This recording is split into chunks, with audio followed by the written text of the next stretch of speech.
Trump আসলেন সেটা আরও জটিলতর হয়ে উঠলো। নানা ধরনের নতুন ধরনের বাস্তবতার মধ্যে আমরা আছি এবং আমাদের মাইটি প্রতিবেশী ভারত, আমাদের অন্যান্য ডেভেলপমেন্ট পার্টনার চীন এবং অন্যান্য নানা রকম আন্তর্জাতিক আমি বলবো সিচুয়েশন নিয়ে, ইস্যু নিয়ে কথা বলার জন্য এখন আমাদের সঙ্গে রয়েছেন মাননীয় পররাষ্ট্র উপদেষ্টা জনাব মোহাম্মদ তৌহিদ হোসেন। জনাব মোহাম্মদ তৌহিদ হোসেন, আপনাকে আমাদের অনুষ্ঠানে স্বাগত জানাই। আপনি আমাদের সময় দিয়েছেন, সেজন্য আমাদের আন্তরিক কৃতজ্ঞতা এবং শুভেচ্ছা জানবেন। ধন্যবাদ।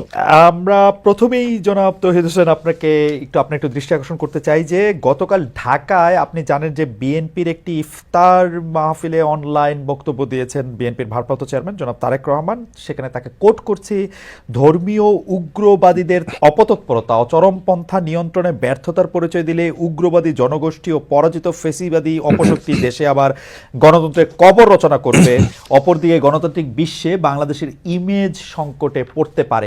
এই বক্তব্যকে আপনি আসলে কিভাবে দেখছেন? দুটি তিনটি বিষয় আপনিও নিশ্চয়ই খেয়াল করেছেন। ধর্মীয় উগ্রবাদীদের অপতৎপরতা ও চরমপন্থা নিয়ন্ত্রণে ব্যর্থতার কথা বলছেন জনাব তারেক রহমান, ইমেজ সংকটের কথা বলছেন।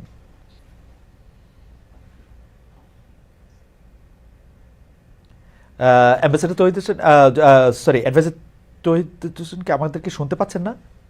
এই মুহূর্তে শুনতে পাচ্ছি, মাঝে একটুখানি শোনা যাচ্ছে। আচ্ছা, আমি আবার বলি, সেটি হচ্ছে যে বিএনপির একটা ইফতার মাহফিলে, ওটা শুনেছি। জি জি, এটা আপনি কিভাবে দেখছেন? আপনার মন্তব্য জানতে চাচ্ছি। হ্যাঁ, জি ওকে। জি, দেখুন, যে বিষয়গুলি তারেক রহমান সাহেব বলেছেন, এটা তো উদ্বেগ প্রকাশ করা যায়। শোনা যাচ্ছে না মনে হয়? না, আমরা শুনতে পাচ্ছি, একদম স্পষ্ট শুনতে পাচ্ছি। আচ্ছা, ওকে জি ওকে। তিনি যে উদ্বেগ প্রকাশ করেছেন, এটা তাত্ত্বিক ভিত্তিতে যদি আমরা দেখি, এটা অবশ্যই একটা উদ্বেগের বিষয় হতেই পারে, তাতে কোনো সমস্যা নেই। উনি তো বলেননি যে এটা হয়েছে, তা কিন্তু বলেন যদি হয় তাহলে সমস্যা হবে বলেছেন। এটা তো আমরা মোটামুটি সবাই স্বীকার করি যে আমাদের দেশে, দেখুন, আমাদের দেশের মানুষ কিন্তু ধার্মিক, প্রধানত ধার্মিক, কিন্তু উগ্রবাদী কিন্তু না। তবে পৃথিবীর যে কোনোখানের মতোই একটা উগ্রবাদী ফ্রিঞ্জ থাকেই সবখানে। তবে আমি মনে করি না যে আমাদের দেশে তাদের এখানে এই উগ্রবাদিতা খুব বড় আকারে দেখা দেওয়ার কোনো সুযোগ আছে। আমি দৃঢ়ভাবে বিশ্বাস করি যে আমাদের যে মডারেট একটা যে ধর্মীয় অনুভূতি মানুষের, এটাই প্রিভেইল করবে। হয়তো একটা ফ্রেঞ্চ থাকবে, কিন্তু সেটা আমার মনে হয় নিয়ন্ত্রণেই থাকবে, এবং এই সরকার নিজেও এ ব্যাপারে ওয়াকিবহাল এবং বদ্ধপরিকর যে আমাদের এখানে সাম্প্রদায়িক সম্প্রীতি বজায় রাখতে হবে এবং মানুষ যেন তাদের ধর্মকর্ম স্বাভাবিকভাবে পালন করতে পারে, এটাতে কোনো বাধার সৃষ্টি হবে না। আমরা যদি এটার সঙ্গে একটু মিলিয়ে একটা বাস্তবতা দেখি যে মানে এইগুলো আমার কোনো মন্তব্য না, আমি বাস্তবতাটা যদি এরকম দেখি যে হিজবুত তাহরিরের মতো গোষ্ঠীগুলি বাংলাদেশে প্রকাশ্যে খিলাফত প্রতিষ্ঠার দাবিতে মিছিল মিটিং করছে, যদিও পুলিশ তাদেরকে আসলে সেখানে সেটি করতে দেয়নি কোনো ক্ষেত্রে। অন্যদিকে আমরা যদি দেখি বেশ কয়েকজন জঙ্গিবাদে অভিযুক্ত ব্যক্তি জামিনে মুক্তি পেয়েছেন। আবার যদি আমরা দেখি যে একটি কবিতা বা গল্প লেখার জন্য প্রকাশ্যে কতল করার সিদ্ধান্ত যারা বলছেন তাদের কোনো বিরুদ্ধে কোনো ব্যবস্থা নেওয়া হচ্ছে না। এগুলিকে যদি আমরা মানে এইগুলিকে যদি আমরা সন্ত্রাসবাদ বলি, সম্পৃক্ততার সাথে মিলানো ঘটনা বলি, এবং তারেক রহমান সাহেব যে ধর্মীয় উগ্রবাদের অপতৎপরতা চরম মানে পন্থা নিয়ন্ত্রণে ব্যর্থতার প্রসঙ্গটা আনতেছেন, সেইটা আপনাদের কাছে একটা বাস্তব মনে হয় কিনা যে এটা আসলে একটু ভয় পাওয়ারই কারণ আছে? কেউ কেউ এটা বলছে যে বাংলাদেশে কোনো একটা ভাবে ধর্মকে আশ্রয় করে চরমপন্থার পুনরুত্থান ঘটছে। এইটা আপনি কিভাবে দেখেন? দেখুন, এই যে আপনি হিজবুত তাহরীরের কথা বলছেন অথবা কোনো মিছিল মিটিং এর কথা বলছেন, এটা কিন্তু এখন হচ্ছে এমন কিন্তু কোনো কথা নয়, এটা কিন্তু হয়েছে আগেও। তখন এই প্রসঙ্গ কিন্তু ওঠেনি। আর যেটা আবার আমি ইনসিস্ট করছি, যেটা আমি তো উত্তর এটা একবার দিয়েছি, যে উনি তো বলেননি যে এই ঘটনা এই মুহূর্তে আছে। উনি বলেছেন যে যদি এটা ঘটে তাহলে একটি মানে অবশ্যই উদ্বেগের প্রশ্ন আছে। আমি ব্যক্তিগতভাবে মনে করি না যে এটা সাংঘাতিকভাবে কোনো কিছু ঘটছে এখানে। এবং আপনি বললেন যেটা, যে তাদের যে মিছিলের সেটাতে পুলিশ তাদেরকে বাধা দিয়েছে এবং ব্যবস্থা নিয়েছে। এটাই আমার মনে হয় আমাদেরকে করে যেতে হবে। আমি একদিনে সব সমস্যার সমাধান হয়ে যাবে এরকম মনে করা ভুল, কারণ এমন না যে এদের অ্যাক্টিভিটি এই দেশে কোনোদিন ছিল না, ছিল, সবসময় ছিল। তবে আমি যেটা বললাম যে এরা চিরদিনই একটা ফ্রিঞ্জেই ছিল। আমাদের মূলধারার যে ধার্মিক মানুষরা, তারা কিন্তু এদের সাথে সম্পৃক্ত নন, এবং আমি মনে করি যে এটা নিয়ন্ত্রণের মধ্যেই থাকবে। এটা নিয়ে উদ্বিগ্ন হওয়ার বড় কোনো কারণ নেই। অবশ্যই আমাদেরকে চোখ কান খোলা রাখতে হবে। আচ্ছা, একটু তাহলে তুলসী গ্যাবার্ডের প্রসঙ্গটা একটা আনি, যদিও পররাষ্ট্র মন্ত্রণালয় খুব সঙ্গে সঙ্গে এটা একটা জবাব দিয়েছে। ইসলামী চরমপন্থা নিয়ে তিনি একটি মন্তব্য করেছেন যা বাংলাদেশ সরকার একপাক্ষিক ও রাজনৈতিক উদ্দেশ্য প্রণোদিত বলে অলরেডি নিন্দা জানিয়েছে। যদিও তিনি এই অবস্থানটা আসলে সমস্ত দক্ষিণ এশিয়ার জন্যই বলেছিলেন, কিন্তু এইটাকে আসলে বাংলাদেশের জন্য বলেছেন বলে ভারতীয় মিডিয়া অনেকগুলি বক্তব্য দিয়েছে। আপনি নিজেও বলেছেন যে ভারতীয় গণমাধ্যমের তথ্য থেকে মানে ওরকম কথা আসতে পারে যেহেতু তারা বায়াসড। কিন্তু আমরা ভারতীয় গণমাধ্যমে কিন্তু নানামাত্রিক গণমাধ্যম দেখি, কেউ কেউ এরকম বায়াসড, অনেক বেশি বায়াসড, একদমই নরেন্দ্র মোদীর খাওয়ানো রিপোর্ট বা নরেন্দ্র মোদী যে রিপোর্ট পছন্দ করবেন সেই রিপোর্ট ছাপে। আবার এটার উল্টা পিকটাও আসে, কিন্তু শক্তিশালী এটা মিডিয়া আসে। আপনার কাছে কি মনে হয় যে তুলসী গ্যাবার্ড খালি তথ্য সংগ্রহ করতেছেন ভারতীয় মিডিয়া থেকে, বা ভারতীয় মিডিয়ার যে অংশটুকু এই প্রপাগান্ডা ছড়াচ্ছে সেই অংশটুকু থেকে? তাইলে ওরা আন্তর্জাতিক মিডিয়া যেটা বিবিসি, আল জাজিরা, সিএনএন বা বাংলাদেশি মিডিয়া থেকে তারা তথ্য সংগ্রহ করছে না কেন? এটাকে আমি এইভাবে দেখি, আসলে তুলসী গ্যাবার্ড যেটা বলেছেন এটা কিন্তু একটা লিডিং প্রশ্নের উত্তরেই উনি বলেছিলেন, কিন্তু যেহেতু কথাটা আমাদের অবস্থানের বিরুদ্ধে খুব শক্তভাবে গেছে, কাজে আমরা এটার বিরোধিতা করেছি, আমরা এটার প্রতিবাদ জানিয়েছি। কিন্তু তার মানে এই না কিন্তু যে মার্কিন যুক্তরাষ্ট্রের সাথে আমাদের মানে অবস্থানের তেমন কোনো এটা বিরাট কোনো পরিবর্তন ইন্ডিকেট করে, তা কিন্তু একেবারেই না। আপনারা খেয়াল করে দেখবেন যে এরপর যে ডিপার্টমেন্ট অফ স্টেট থেকে যে ছোট্ট একটি স্টেটমেন্ট এসেছে, সেটা কিন্তু আবার একজন খুব লিডিং প্রশ্ন, যিনি আসলে বাংলাদেশকে ডেনিগ্রেট করার জন্যই প্রশ্নটা করেছিলেন, স্পোক্সপারসন যিনি এটার উত্তর দিয়েছেন, তিনি কিন্তু খুব চমৎকার ভাবে এটাকে উত্তর দিয়েছেন। তারা বলেছেন, জেনেরিক একটা উত্তর নিয়ে দিয়েছেন যে কোনোখানে মাইনরিটির উপর অত্যাচার হলে সেটাকে আমরা কন্ডেম করি, ফাইন, ওকে। এবং তিনি পাশাপাশি প্রশংসা করেছেন যে বাংলাদেশ যে অ্যাপ্রিসিয়েট করেছেন বাংলাদেশ যে এটার বিরুদ্ধে ব্যবস্থা নিচ্ছে এবং সেটা নিতে থাকবে। কাজে আমি মনে করি যে মার্কিন যুক্তরাষ্ট্রের সত্যিকার অর্থে বাংলাদেশের বর্তমান সরকার যে পদক্ষেপ নিচ্ছে এসব বিষয়ে, তার ব্যাপারে কোনো রিজার্ভেশন নেই বলে আমি ধরে নেব, কারণ মার্কিন সরকারের প্রতিনিধিত্বমূলক প্রতিষ্ঠান তো হচ্ছে ডিপার্টমেন্ট অফ স্টেট, তাদের যে স্টেটমেন্ট। কাজে সেটাতে আমি মনে করি যে এটা এক ধরনের, যদিও তুলসী গ্যাবার্ডের বক্তব্যে এক ধরনের একটা উদ্বেগ সৃষ্টি হয়েছিল, আমি মনে করি যে এটা আসলে কেটে গেছে, এই জিনিসটাকে আমরা এখন সেটেলড হয়ে গেছে বলেই ধরে নেব। এমনিতে আন্তর্জাতিক মিত্রদের মানে শব্দটা একটু কূটনীতিক, এদেরকে আশ্বস্ত করার জন্য সরকার কি কোনো বাড়তি উদ্যোগ নিচ্ছে, নাকি মানে সরকার যেভাবে চালিয়ে যাচ্ছে সেভাবেই চালিয়ে যাবে? আপনার কি মনে হয়, যদি আমি সন্ত্রাসবাদ বা যারা মাইনরিটি আছে, নানাভাবে মাইনরিটি, তাদের সুরক্ষা দেওয়ার জন্য?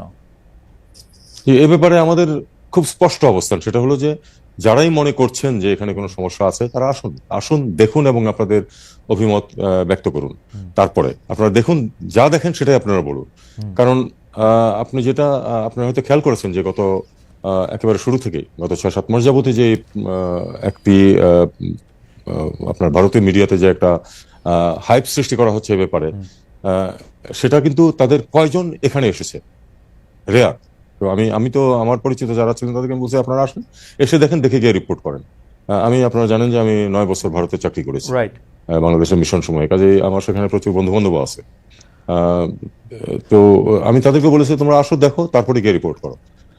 ভারতীয় মিডিয়া আমি একটু দুঃখ প্রকাশ এখানে করতে চাই, সেটা হলো যে আসলে ভারতীয় মিডিয়ার আমি যা দেখে এসেছিলাম, ধরুন আজকে থেকে 20-30 বছর আগে, সে তুলনায় ভারতীয় মিডিয়ার অনেকখানি অবনমন ঘটেছে বলে আমার বিশ্বাস। আমি খুবই দুঃখ পাই এটাতে, কারণ আসলে ভারতীয় মিডিয়া খুব একটি উচ্চমানের মিডিয়া ছিল, কিন্তু এখন আপনারাও জানেন যে আসলে তারা অনেকটাই এক পেশে হয়ে গেছে। আমি একটু গণযোগাযোগের ছাত্র হিসেবে আমি একটু সাফাই গাইতে চাই যে ভারতীয় মিডিয়া বলতে আমরা যাদেরকে আসলে বেশি দেখতেছি, রিপাবলিকান টিভি, আজ তক বা আনন্দবাজার গ্রুপের বাইরেও আসলে ভারতীয় মিডিয়া রয়েছে এবং তাদের অনেকেই কিন্তু ভালো রিপোর্ট করছে, কিন্তু আনফরচুনেটলি তাদের ব্যাপারটা বা তাদের রিপোর্টগুলি আমাদের চোখের সামনে কম আসতেছে। আমরা প্রপাগান্ডা জাতীয় রিপোর্টই আসলে আমরা এখান থেকে ভোক্তা হিসেবে বেশি দেখতেছি।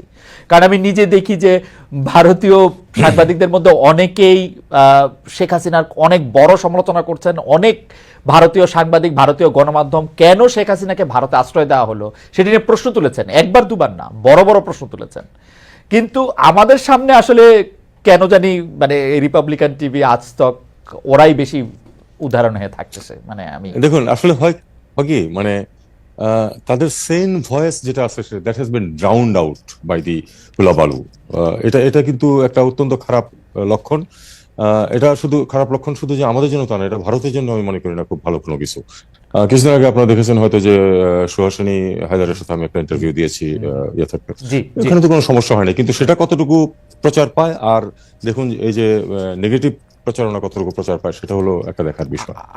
আমারও মনে হয় আমাদের দর্শকদেরও আসলে যারা এরকম নেগেটিভ প্রপাগান্ডা করে তাদের এত বেশি দেখবে কিনা এটা নিয়ে আসলে এইটাও একটু আসলে ভেবে দেখার দরকার আছে মনে হয়, যে মানে আমি কেন দেখবো এটা? একটা একটা জিনিস কি, আপনি তো মিডিয়ার মানুষ, একটা জিনিস হলো কি যে গুড নিউজ সাধারণত নিউজ হয় না, ব্যাড নিউজকে নিউজ করা হয় সবসময়।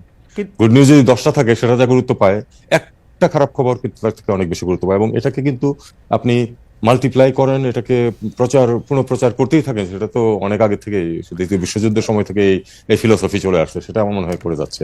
না, কিন্তু আমি আমি আমি আমি আপনার কথা একদম কিন্তু ঘটনা হচ্ছে যে খবর হচ্ছে এমন একটা জিনিস, খবর যদি মিথ্যা খবর, ফরমালিন, কার্বাইড এগুলি কিছু দিয়ে বাঁচানো যায় না, মিথ্যা খবরটা আসলে প্রকাশিত হয়ে পড়ে। তো যারা মিথ্যা খবর দেয় বা প্রপাগান্ডা করে তাদের প্রতি তো আর আমাদের এরকম আস্থা থাকার উচিত মানে কথা না। আমি মনে করি যে আপনি একটা খারাপ খবর আরো 10 ভাবে দিলেন সেটা ঠিক আছে, কিন্তু যারা একটা প্রপাগান্ডা করছে, প্রচার করতেছে, মিথ্যা কথা বলতেছে, তাদেরটাও কেন আমাদের শোনা দরকার? আমি আমার হাইবার আমরা পরবর্তী প্রসঙ্গে যাই, যে মানে সাংবাদিকতা নিয়ে তো আসলে কথা বলাই যায়। সেটা হচ্ছে যে দর্শকদের মধ্যে অনেকে আপনাকে অনুরোধ করেছেন আপনি আসবেন বলে, এটা আমাদের বলা দায়িত্ব হয়ে গেছে যে ইতালির ভিসা পাওয়া যাচ্ছে না, 60,000 মানুষ গত 2 বছর ধরে ঝুলে আছে, এরকম একটা কথা তারা বলতেছেন। এইটা ব্যাপারে আপনার জানা আছে কিনা, মানে এখানে প্রবলেমটা কোথায় হয়েছে, তারা আপনাকে অনুরোধ করেছেন এই ব্যাপারে একটু আলোকপাত করতে? আমি আমি খুব এখানে খুব ফ্র্যাঙ্কলি কিছু কথা বলতে চাই।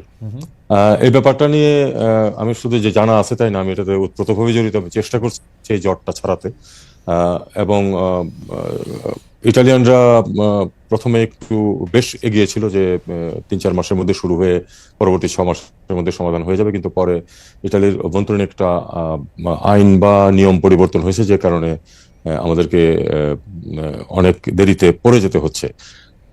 এখানে বিষয়টা হচ্ছে যে তারা প্রতিটা কেস তারা পরীক্ষা করে দেখে তারপরে ক্লিয়ার করছে। এগুলি কিন্তু সব বেশিরভাগই এমপ্লয়মেন্ট ভিসা অথবা ফ্যামিলি ইউনিয়নের প্রশ্ন।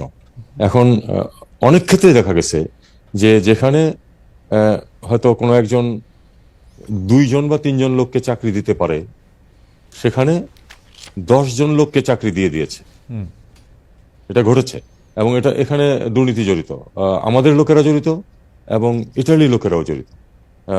মানে এটা এখানে প্রচুর অর্থের আদান প্রদান হয়েছে, যে কারণে এক একজনের যেতে আমি শুনতে পাই যে 12 থেকে 15 লাখ টাকা নাকি খরচ হয় এক একজন মানুষের এখান থেকে যেতে, এবং এই টাকার তো খুব সামান্য অংশ আসলে প্রকৃত সরকারি নিয়মে ব্যয়ের অংশ, অত্যন্ত সামান্য।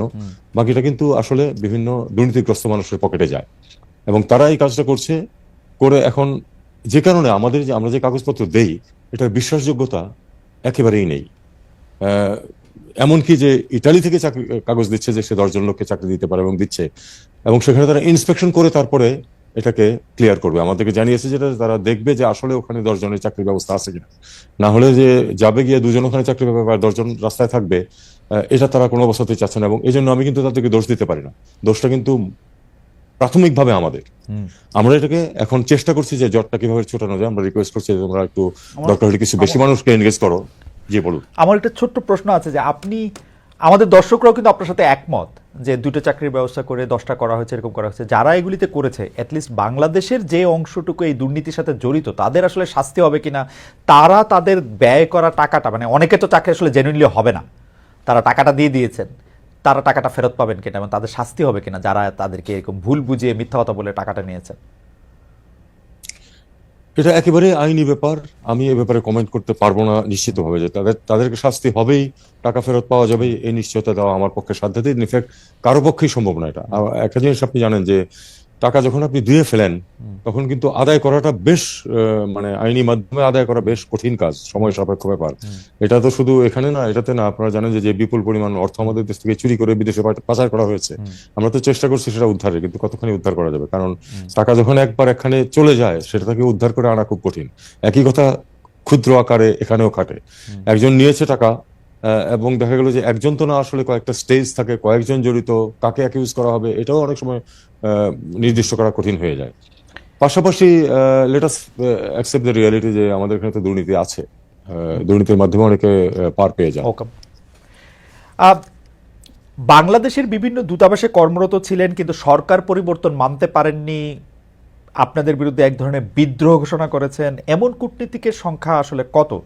মাননীয় পররাষ্ট্র উপদেষ্টা, তাদের প্রচার প্রচারণা বিদেশে বাংলাদেশ বিষয়ে কি বার্তা দিচ্ছে, তাদের বিরুদ্ধে কি ব্যবস্থা নিচ্ছেন বা ব্যবস্থা নিচ্ছেন কিনা?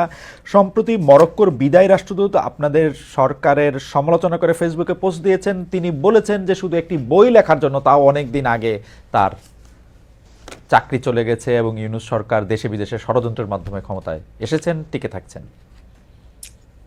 আসলে আপনি যে এইরকম কতজন যদি বলেন তাহলে উনি একমাত্র এই কাজ করেছেন। আমি আশা করি যে প্রফেশনাল কোনো ডিপ্লোম্যাট এরপরে এই কাজ করবে না, আর কেউ। তারপরে আমাদেরকে অবশ্যই চোখ কান খোলা রাখতে হবে। উনি যে করেছেন এটা আপনাকে আমি এটুকু বলতে পারি যে উনি চলে যাওয়ার 3 সপ্তাহ আগেও একজন উপদেষ্টার কাছে তদবির করেছেন তাকে যেন অন্য কোথাও পোস্টিং দেওয়া হয়। সবচেয়ে বড় কথা, তাকে কিন্তু চাকরিচ্যুত করা হয়নি। তাকে চাকরিচ্যুত করার পরে যে উনি এটা করেছেন তা না, অথবা যে উনি যে রিজাইন করেছেন তাও না। বিষয়টা হচ্ছে যে উনি কিন্তু স্বাভাবিকভাবে তাকে ঢাকায় বদলি করা হয়েছে। সরকার যে কাউকে যে কোনো সময় বদলি করতে পারে, তাকে ঢাকায় বদলি করা হয়েছে। উনি দায়িত্ব ত্যাগ করেছেন নিয়ম অনুযায়ী, টিএডিএ নিয়েছেন, এবং তারপরে উনি ঢাকায় না এসে কানাডাতে গিয়ে এই কথাগুলি বলছেন। এটা স্পষ্ট কারণ হচ্ছে যে উনি আসলে কানাডাতে আশ্রয় নিতে চান। এবং এখানে একটু ছোট্ট তথ্য আমি অ্যাড করে রাখি। ওনার স্ত্রী এবং এক সন্তান আজকে থেকে 2 বছর আগে সবুজ পাসপোর্ট নিয়ে কানাডায় অবস্থান করছেন, তার সাথে না। তার মানে আসলে তার পরিবার ওখানে রিলোকেট করার ব্যবস্থা উনি 2 বছর আগে থেকেই করছেন। তারই পরম্পরায় আমি মনে করি যে এখন যাতে সহজে উনি আশ্রয় পেতে পারেন, এই জন্য উনি দেশের বিরুদ্ধে এরকম একটি জঘন্য মিথ্যাচার করেছেন। এরকম সংখ্যায় মানে আপনাদের, মানে উনাকে আপনি একমাত্র বলছেন। আমি আমি আমি পরবর্তী প্রসঙ্গের মধ্যে যাই, যে আপনি জানেন যে গত মাসে ডোনাল্ড ট্রাম্প একটা $29 মিলিয়ন একটা কথা বলেছিলেন। আপনি খুবই কূটনৈতিক ভাষায় শব্দ চয়ন করে তাকে ঠিক মিথ্যাবাদী না বলে আপনি বলেছিলেন যে কথার সত্যতা আপনি পান নাই। তো এইটা কি, এইটার ব্যাপারে কি কোনো ডেভেলপমেন্ট আছে? মানে এই $29 মিলিয়ন কথা কি তিনি হঠাৎ করেই বললেন, এমনি এমনি বললেন? মানে এইটা কেনই বা বলতে যাবেন? বাংলাদেশ তো আসলে ডোনাল্ড ট্রাম্পের জায়গা থেকে দেখলে 186 বা 210টা দেশের একটা, মানে এই দেশ সম্পর্কে আবার একটা $29 মিলিয়ন, এটা উনি কেন বলতে যাবেন? মানে এর পিছনে কি কারণ? দেখুন, প্রেসিডেন্ট ডোনাল্ড ট্রাম্প কেন কোন কথা বলেছেন এটা বিচার করার যোগ্যতা আমার নেই। আমি আসলে অনেক সময় বুঝিও না। উনি নিশ্চয়ই কোনো কারণে সেটা বলেছেন। তবে আমি আমাদের এখানে যারা এটা নিয়ে নাড়াচাড়া করেন তারা দেখেছেন যে আমার তো কোনো মেকানিজম নাই এটা চেক করার মতো। তারা দেখেছেন যে আসলে এরকম কোনো কিছু ঘটনা ঘটেনি যে 2জন ব্যক্তিকে এই টাকা দিয়ে দেওয়া হয়েছে ইত্যাদি ইত্যাদি। আমরা সেই অনুযায়ী যে আমরা যেটুকু দেখতে পেয়েছি সেটুকুই কিন্তু আমার বক্তব্যের মধ্যে, আমাদের মিনিস্ট্রির বক্তব্যের মধ্যে আছে, এর চেয়ে বেশি কিছু নয়। এমনি মার্কিন পররাষ্ট্র যে দপ্তর আছে এখানে, সরি মানে যে কনসুলেট আছে, যে এমবাসি আছে, তাদের কাছ থেকে কি এই ব্যাপারে বাড়তি কোনো কিছু জানানো হয়েছে ইন দ্য মিন টাইম? না, না, না, এরকম কিছু জানানো হয়নি আমার। 2025 সালের মধ্যে নির্বাচন করা, বা এটা ডক্টর ইউনূস ইদানিং মনে হয় বেশি করে ডিসেম্বর মাসটাই স্পেসিফিকলি বলছেন, এর আগে বড়জোর জুন মাস পর্যন্ত আমরা শুনেছিলাম। এর জন্য কি আন্তর্জাতিক চাপ রয়েছে আপনাদের উপর? আন্তর্জাতিক, বিশেষ করে যুক্তরাষ্ট্র, ইউরোপীয় ইউনিয়ন কি নতুন প্রশ্নের গণতান্ত্রিক বৈধতা নিয়ে প্রশ্ন তুলতে পারে? মানে সরকার এমন চাপের মুখে পড়লে তারা মানে আপনারা যদি ইলেকশনটা না করতে পারেন, মানে আসলে কেউ কেউ বলছেন যে আপনারা কিছু সংস্কার করবেন, সংস্কারটা শেষ করে তারপর ইলেকশনে যাবেন, কেউ কেউ বলছেন না 2025-এর মধ্যে ইলেকশন হবে, আপনি কি 2025-এর মধ্যে ইলেকশনটা হবে এরকম দেখতে পান, এবং এর জন্য কোনো আন্তর্জাতিক চাপ আপনাদের রয়েছে কিনা? অন্তত আমি যেটুকু জানি, আমার উপরে কোনো আন্তর্জাতিক চাপ, আমার মাধ্যমে বা আমার উপরে কোনো আন্তর্জাতিক চাপ কখনো আসেনি। আমি দেখেছি যে আমাদের বন্ধু রাষ্ট্র যারা আছে তারা সবাই কিন্তু এই সরকারের যে কর্মসূচি ইনক্লুডিং রিফর্মের প্রতিও কিন্তু তারা বেশিরভাগই কিন্তু স্পষ্টভাবেই বলেছেন যে হ্যাঁ, রিফর্মের ব্যাপারে আমরা সমর্থন করি সরকারকে, এরকমই কিন্তু বলেছেন বেশিরভাগ। কাজেই আমি মনে করি যে আন্তর্জাতিক চাপ আছে। বিষয়টা হচ্ছে আমাদের অভ্যন্তরীণ, এবং আমাদেরকে অভ্যন্তরীণ বাস্তবতার ভিত্তিতেই কিন্তু সিদ্ধান্ত নিতে হবে, যেটা প্রফেসর ইউনূস অবশ্যই নেবেন সেই সিদ্ধান্ত। আমি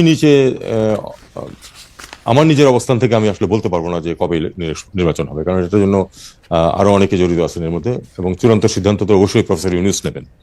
আর সেই সাথে আরেকটা জিনিস আমাদেরকে বুঝতে হবে যে আসলে তো সংস্কার কতটুকু হবে না হবে সে নিয়ে বেশ কিছু কমিশন ছিল, তারা তাদের মতামত দিয়েছেন, তাদের রিকমেন্ডেশন দিয়েছেন। সেটা নিয়ে এখন নেগোসিয়েশন চলছে রাজনৈতিক দলগুলোর সাথেও। তো আমি মনে করি যে এই নেগোসিয়েশনে দেশের জন্য যেটা ভালো সেটাই বের হয়ে আসবে। এবং মূল জিনিসটা হচ্ছে যে এই সরকারের আলটিমেট লক্ষ্য তো হচ্ছে একটি নির্বাচন অনুষ্ঠান করে নির্বাচিত ব্যক্তিদের হাতে ক্ষমতা হস্তান্তর করে যাওয়া। এটাই তো আমাদের আলটিমেট উদ্দেশ্য, যে অন্তর্বর্তী সরকার হিসেবে তাই দাঁড়ায়, এবং আমরা সেটা করতেই বদ্ধপরিকর। এখন প্রশ্নটা হচ্ছে সময় কতটুকু লাগবে, আগে কতটুকু রিফর্ম হবে, পরে কতটুকু হবে ইত্যাদি। এটা নিয়ে আমি মনে করি যে বাংলাদেশের মানুষ সাধারণত এসব বিষয়ে ভুল করে না। আমি দৃঢ়ভাবে বিশ্বাস করি যে আলাপ আলোচনার মাধ্যমে এটা একটা সুন্দর পথ বেরিয়ে আসবে, এবং আমরা একটা ভালো নির্বাচন করে তাদের কাছে ক্ষমতা হস্তান্তর করে চলে যেতে পারবো। আমি গতকাল একটা রেকর্ডেড অনুষ্ঠান দেখছিলাম, আপনি জানেন যে তৃতীয় মাত্রা স্বনামধন্য উপস্থাপক জনাব জিল্লুর রহমান ভাই এটা বলতেছিলেন যে খুব মানে এটা তার পার্সোনাল অনুষ্ঠান, সেই জন্য পার্সোনাল ওপিনিয়নই উনি দিচ্ছিলেন, কিন্তু খুব মানে বলে না, খুব জোর দিয়ে বলছিলেন যে এই সরকার আসলে আরো 3-4 বছর ক্ষমতায় থাকতে চায়। কেন এই সরকার 3-4 বছর ক্ষমতায় থাকতে চান সেটা তার ব্যাখ্যার জায়গায় আমি না গেলাম, যে উনি এটা বলছেন যে 3-4 বছর তাদের আসলে কিছু জিনিস দরকার, তাদের ক্ষমতায় থাকতে হবে। আপনারও কি এরকম মনে হয় যে ক্যাবিনেট মেম্বার আপনারা কি আসলে আরো 3 বছর থাকলে দেশের বা আপনাদের ভালো হবে এরকম মনে করেন? এটা খুব থিওরিটিক্যাল প্রশ্ন হয়ে গেল। জিল্লুর রহমান কেন এটা বলেছেন সেটা উনি বলতে পারবেন, এটা তো আমি বলতে পারবো না। প্রশ্নটা খুব থিওরিটিক্যাল হয়ে গেল। আমি এরকম থিওরিটিক্যাল প্রশ্নে যেতে চাই না। আসলে আমার কথা হচ্ছে যে আলাপ আলোচনার মাধ্যমে বেরিয়ে আসবে যে কত তাড়াতাড়ি নির্বাচন করা সম্ভব, এবং সেটাই আমাদের এই সরকারের লক্ষ্য বলে আমি মনে করি। একটু রোহিঙ্গা প্রসঙ্গে আসি, যে ভবিষ্যতে রোহিঙ্গাদের ফেরত পাঠানো সম্ভব করতে বাংলাদেশ ও মিয়ানমারের মধ্যে জাতিসংঘের যেটা মানবিক করিডোর আর আরাকান আর্মির সঙ্গে সংলাপের বিষয়ে আপনি আমাদের কিছু বলবেন কিনা? আরসাব প্রধানকে যে গ্রেপ্তার করা হলো তার সঙ্গে এর একটা সম্পর্ক রয়েছে কিনা? দেখুন, আপনারা জানেন যে মিয়ানমার বা রাখাইন পরিস্থিতি কিন্তু অত্যন্ত জটিল আকার ধারণ করেছে এই কারণে যে আমরা অত্যন্ত ধৈর্যের সাথে, আমি মনে করি যে ধৈর্যটা একটু হয়তো বেশি হয়ে গেছে আমাদের, আমরা অত্যন্ত ধৈর্যের সাথে দীর্ঘদিন ধরে কিন্তু মিয়ানমারের মিলিটারি সরকারের সাথে এবং তার আগে আধা মিলিটারি সরকারের সাথে কিন্তু আমরা আলাপ আলোচনা চালিয়ে যাচ্ছিলাম এই লোকগুলিকে, এই অত্যন্ত হতভাগ্য মানুষগুলিকে যেন তাদের স্বাভাবিক জীবনযাত্রায় ফিরিয়ে দেওয়া যায়, তাদের দেশে গিয়ে তারা তাদের জীবনযাত্রা নির্বাহ করতে পারেন। ফলাফল এ যাবৎ শূন্য। এর মধ্যে কিন্তু আপনার বাস্তব পরিস্থিতির বিরাট বিরাট পরিবর্তন হয়ে গেছে। সেটা হলো যে 3 বছর আগে তো ওখানে শুরু হয়েছে গৃহযুদ্ধ, এবং গৃহযুদ্ধের ফলে কিন্তু বিভিন্ন ধরনের পরিবর্তন হয়ে গেছে বাস্তবতা। বাস্তব পরিস্থিতিতে এখন ধরুন মোটামুটি রাখাইন রাজ্য, যেটার সাথে বাংলাদেশের সীমানা আছে, রাখাইন রাজ্যের সীমানা কিন্তু অরিজিনালি শুধু বাংলাদেশের সাথে আছে, ভারতের সাথে নেই, কিন্তু তারা আবার খানিকটা পালেতোয়া এবং চীন রাজ্যের খানিকটা দখল করে ভারতের সাথে একটি যোগাযোগ স্থাপন করে নিয়েছে আরাকান আর্মি। এখন অলমোস্ট সম্পূর্ণ নিয়ন্ত্রণ আছে। বম্বিং হচ্ছে উপর থেকে, তাতে করে মানুষের যন্ত্রণা বাড়ছে, কিন্তু তাতে করে কিন্তু আরাকান আর্মির নিয়ন্ত্রণ কিন্তু শিথিল হয়নি এই রাজ্যের উপর। কাজে এখন বাস্তবতা হচ্ছে যে আরাকান আর্মি ডিসাইড করবে যে এখানে কি হবে না হবে। এমনকি যদি একসময় তো এই গৃহযুদ্ধ পরিস্থিতি শেষ হবে এবং তখন সেটেল ডাউন করবে, যখন করবে তখনও কিন্তু Arakan army will B a major power, major arbiter, যে এই রোহিঙ্গাদের নিয়ে এবং আরাকান রাজ্যে কি হবে না হবে। তারা কিন্তু যদি একটা ইয়েও হয়, একটা ওখানে যদি একটা স্বায়ত্তশাসনও হয়, তারা কিন্তু অনেক কিছু ডিসাইড করবে। কাজে তাদের সাথে আমাদেরকে আলটিমেটলি নেগোশিয়েট করতেই হবে। তবে যেহেতু তারা একটা নন স্টেট অ্যাক্টর, একটা রাষ্ট্র হিসেবে আমাদের পক্ষে, আর বিশেষ করে যেহেতু আমরা এখনো কেন্দ্রীয় সরকারকে তো স্বীকার করি, কাজেই তাদের সাথে আমরা আলাদাভাবে অফিসিয়ালি কোনো যোগাযোগ করা আমাদের পক্ষে সম্ভব না। তবে আমি জানি যে সরকারের বাইরে বিভিন্ন ধরনের তৎপরতা হচ্ছে যে একটা কিছু ব্যবস্থা করা।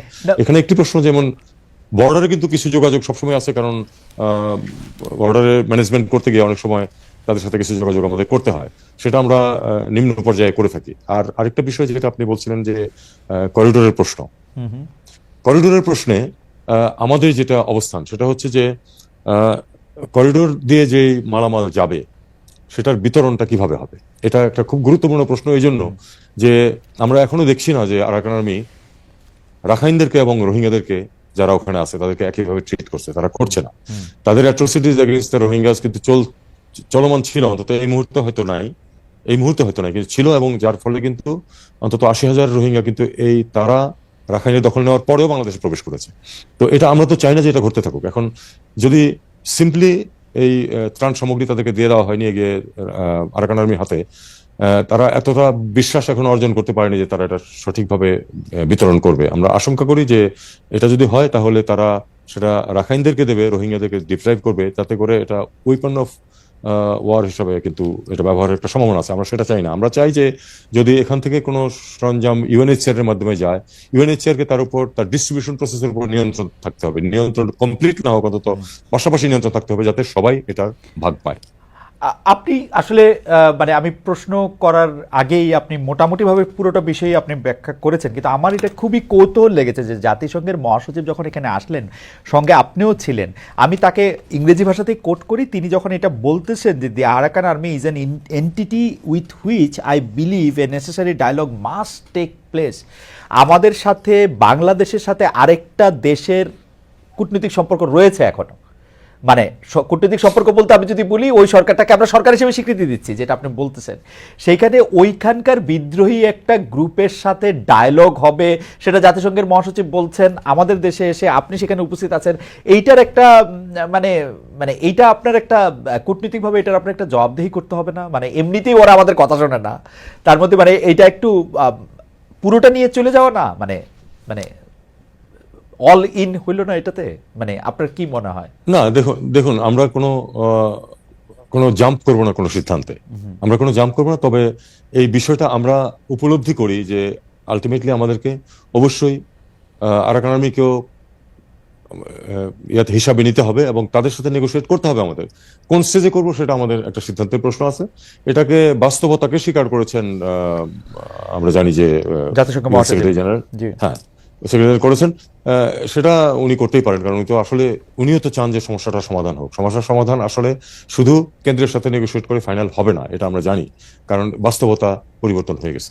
ওকে, আমার আসলে চীন নিয়ে একটা প্রশ্ন করতে হবে, যে এইটার ক্ষেত্রে চীনের মানে মাননীয় প্রধান উপদেষ্টা চীন সফরে যাচ্ছেন, এটার সাথে আসলে চীনে এটার নিয়ে কথা হবে কিনা, এইটার বা চীনের সফরে এটার মধ্যে থেকে গুরুত্ব পাবে কিনা, কারণ আরাকান আর্মির সহায়তাটা মূলত চীন থেকে আসে, আবার মিয়ানমার সরকারের সঙ্গেও চীনের একটা সম্পর্ক রয়েছে। এটা বিষয়ে কি আপনি কিছু বলবেন? কারণ চীন নিয়ে আমাদের আরও প্রশ্ন রয়েছে আর কি, এইটাতে কিছু বলবেন? না, এটা আমি বলবো এই কারণে যে আপনি বলেছেন যে দুই পক্ষের সাথে চীনের সম্পর্ক আছে। এটা একদিক দিয়ে আমাদের জন্য সুবিধাজনক, এই জন্য যে আমরা যদি কোনো কিছু আসলে সত্যিকার সমাধানটা যেটা চাই সেটাতে চীন বেশ গুরুত্বপূর্ণ ভূমিকা রাখতে পারে, কারণ চীনের সাথে যেহেতু দুই পক্ষেরই যোগাযোগ আছে এবং দুই পক্ষই অনেকাংশেই চীনের উপর নির্ভরশীল। আমরা অবশ্যই চীন আমাদের বন্ধু রাষ্ট্র, আমরা চাইবো যে তারা আমাদেরকে সহায়তা করুক। আমরা আশা করব যে এই সমস্যার সমাধানে চূড়ান্ত বিচারে চীন একটি ইতিবাচক ভূমিকা রাখবে। একটি প্রশ্ন দর্শকরা অনেকবার করছেন, সেজন্য প্রশ্নটা করা, সেটা হচ্ছে যে পররাষ্ট্র সচিব, আপনার পররাষ্ট্র সচিব যিনি আছেন, বলা হচ্ছে যে তিনি আওয়ামী লীগের লোক বা অন্য কোনোভাবে, এই ব্যাপারটা আপনি আসলে শুনেছেন কিনা, দেখেছেন কিনা? পররাষ্ট্র সচিবের নিয়োগের ক্ষেত্রে আপনার কোনো পছন্দ ছিল কিনা, আছে কিনা? দেখুন, পররাষ্ট্র সচিবের নিয়োগে পররাষ্ট্র উপদেষ্টার কোনো পছন্দ থাকবে না, এটা তো হতে পারে না। এটা খুবই স্বাভাবিক। পররাষ্ট্র সচিব অবশ্যই আমি আমার পছন্দের ব্যক্তি বলেই এবং আমি তাকে যোগ্য বলে মনে করি বলেই তিনি এই পদে আসীন হয়েছেন। আর একটা কথা আমি আপনাকে বলি, যে কেউ যে কোনো অবস্থানে ঢুকলেই, এখন তো যেহেতু সোশ্যাল মিডিয়া খুব অ্যাক্টিভ, মুহূর্তের মধ্যে তার বিরুদ্ধে বিভিন্ন ধরনের বিষোদ্গার চলতে থাকে, কিছু সত্য কিছু মিথ্যা, কিছু এর মাঝামাঝি। তো আমাদেরকে এটা এভাবেই দেখতে হবে। হয়তো অন্য কাউকে পররাষ্ট্র সচিব হিসাবে দেখতে কারো ইচ্ছা ছিল, তিনি হয়তো সন্তুষ্ট হননি, তিনি এটা বলতেই পারেন। তবে আমি এটুকু বলি যে উনি তার দায়িত্ব সঠিকভাবে পালন করছেন, এবং উনি আওয়ামী লীগের লোক কোট আন কোট, এরকম কোনো প্রমাণ আমার কাছে নেই। আমাদেরকে একটা জিনিস বুঝতে হবে যে গত 17 বছর একটি সিস্টেম এই দেশে, একটি খুবই অন্যায্য একটা ব্যবস্থা ছিল সেখানে। সেখানে আত্মরক্ষার জন্য এবং স্বাভাবিকভাবে জীবন কাটিয়ে চাকরি করে রিটায়ার করার জন্য কিন্তু অনেককেই বা প্রায় সবাইকেই অন্ততপক্ষে নিজেকে আওয়ামী বিরোধী নয় এটা প্রমাণ করতে হয়েছে। সেটাকে আমাদের ধরলে চলবে না। আমাদেরকে চিন্তা করতে হবে যে আমি আমি আমি একটা কথা প্রায়ই বলি যে আমি আমার চাকরি জীবনে 33 বছর চাকরি করেছি, এর মধ্যে 6টা সরকার পরিবর্তন দেখেছি। এবং ব্যুরোক্র্যাটদের নিয়মই হচ্ছে যে তারা যখন যে সরকার থাকবে তাকে তারা সার্ভ করবে এবং তাদের মতো করে সার্ভ করতে হবে। এখন সেটার কোনো বিকল্প আমরা এখনো বের করতে পারিনি। যদি পারতাম তাহলে ভালো হতো। আমরা আপনি আসবেন সেজন্য দর্শকদের কাছে প্রশ্ন করেছিলাম যে দেশে বিদেশে কিছু গোষ্ঠী বাংলাদেশ নিয়ে মিথ্যা ও অপতথ্য ছড়াচ্ছে, এমন মন্তব্য করেছেন পররাষ্ট্র উপদেষ্টা তৌহিদ হোসেন। প্রিয় দর্শক, এই বক্তব্য সঠিক বলে মনে করেন কিনা? শতকরা 80% দর্শক মনে করছেন আপনার এই বক্তব্য সঠিক, শতকরা 20% মনে করছেন এটি সঠিক নয়। 57,000 দর্শক আমরা যখন এটি মানে দেখছি তখন তার কিছুক্ষণ আগে আসলে 57,000 দর্শক এখানে ভোট দিয়েছেন। আমরা আবার একটু রোহিঙ্গা প্রসঙ্গে ফিরে আসি মাননীয় উপদেষ্টা। সেটি হচ্ছে যে সম্প্রতি একটি খবর খুব আলোচিত, আপনি নিশ্চয়ই দেখেছেন, যে সৌদি আরবে থাকা 69,000 রোহিঙ্গার বাংলাদেশি পাসপোর্ট নবায়ন করা হচ্ছে। আমরা জেনেছি যে এটি এই সরকারের সিদ্ধান্ত নয়, আগের সরকারের ধারাবাহিকতা। রোহিঙ্গাদের নিয়ে এই ডিল করা থেকে আমরা এটিকে আপনি ভুল সিদ্ধান্ত মনে করেন কিনা, এই 69,000 পাসপোর্ট নবায়ন করা? ভুল শুদ্ধ আসলে আমি এখানে কোনোটাই বলতে চাই না। বিষয়টা হচ্ছে যে এটা আমাদের করতে হয়েছে এই কারণে যে আপনারা জানেন যে সৌদি আরবের সাথে আমাদের সম্পর্ক অত্যন্ত গুরুত্বপূর্ণ।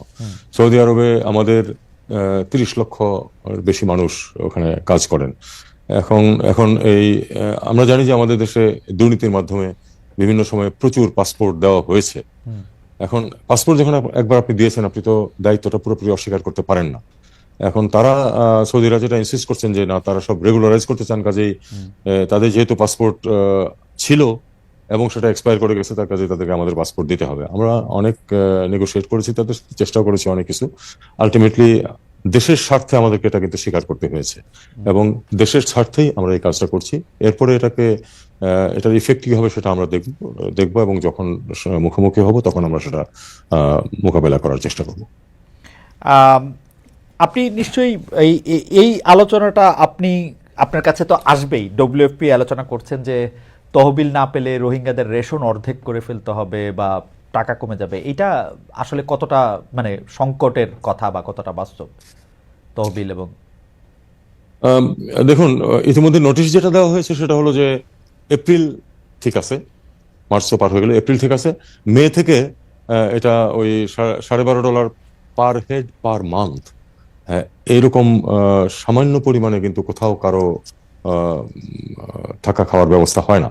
যাই হোক, থাকার ব্যবস্থা তো আছে। যাই হোক, এতে করে এক ধরনের কোনো না কোনো ভাবে আমরা এটা ম্যানেজ করতে পারছিলাম। এখন দেখা যাচ্ছে যে যদি আসলে এই ইউএসএআইডির কারণে যদি একেবারে ফান্ড বন্ধ হয়ে যায় তাহলে এটা $6 নেমে আসবে।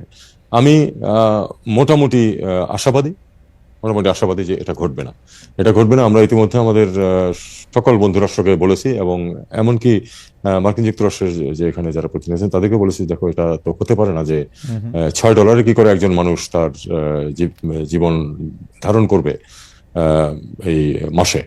কাজে এটা আমার মনে হয় আমরা একটু ইতিবাচক ইন্ডিকেশন পাচ্ছি। এই ভয়ঙ্কর পরিস্থিতি দাঁড়াবে না। আমরা অন্ততপক্ষে বাড়াতে না পারি, যে পর্যায়ে ছিল সেটা আমরা ধরে রাখতে পারবো বলে আমি খুবই আশাবাদী। আচ্ছা, আমি একটু চীন প্রসঙ্গে যাই। যে 26 মার্চ প্রধান উপদেষ্টা চীন সফরে যাচ্ছেন। সেই চীন সফর নিয়ে নানা ধরনের কথা আছে, যে আমাদের প্রেস সচিব বলছেন যে মানে প্রধান উপদেষ্টা প্রেস সচিব বলছেন যে সরকার দুই দেশের সম্পর্কে নতুন উচ্চতায় নিয়ে যেতে চায়।